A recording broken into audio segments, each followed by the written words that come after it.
నేను తెలుగులో స్పీచ్ ఇద్దాం అనుకుంటున్నాను. First time stage fear, first time మాట్లాడాడు.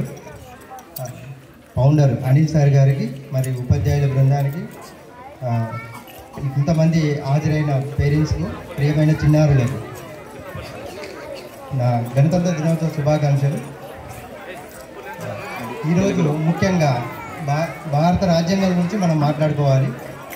ఒక 2-3 టాపిక్స్ క్లోజ్ చేసుకుందాం అనుకున్నాము. మనకు భారతదేశానికి 1947 ఆగస్టు 15కి స్వాతంత్రం వచ్చింది. స్వాతంత్రం కట్టాల తర్వాత మనకు రాజ్యాంగం, స్వాతంత్రం అయిపోయింది.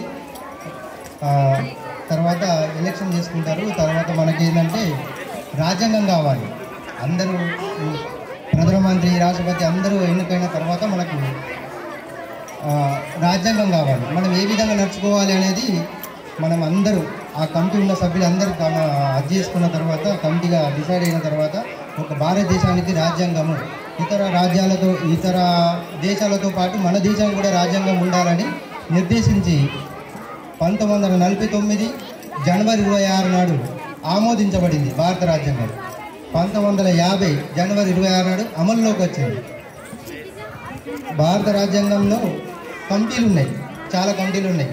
మొత్తం 24 కమిటీలు ఉంటాయి, సబ్ కమిటీలు ఉంటాయి. అందులో ముసాయిదా కమిటీకి డాక్టర్ బిఆర్ అంబేద్కర్ గారు, రాజ్యాంగ కమిటీకి ఏమో డాక్టర్ రాజేంద్ర ప్రసాద్ గారు, రాజేంద్ర ప్రసాద్ రాష్ట్రపతి. ఇట్లా హక్కుల కమిటీకి సర్దార్ వల్లభాయ్ పటేల్ ఉన్నారు. అందరికీ ఒక్కొక్క కమిటీకి ఒక్కొక్క విధంగా ఉంటారు. మనకు భారతదేశంలో అప్పటికే దాదాపు 80 కోట్ల మంది జనాభా ఉన్న భారతదేశము. మన అందరికీ ఒక రాజ్యాంగం అనేది కావాలి. కాబట్టి ఆ రాజ్యాంగంలో మనకు హక్కులు ఉండాలి, విధులు ఉండాలి, అన్నీ సమకూర్చడం జరిగింది. మన భారతదేశ రాజ్యాంగాన్ని ఐరావతంతో పోలుస్తారు. కొంతమంది పొలిటికల్కి వెళ్తే అతుకుల బొంత అని కూడా అంటారు. సారీ, ఇవన్నీ ఉంటాయి అన్నట్టు.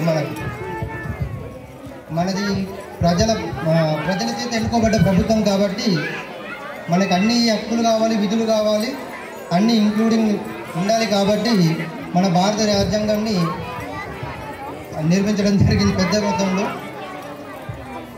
Thank you sir. కొంచెం స్టేజ్ సారీ.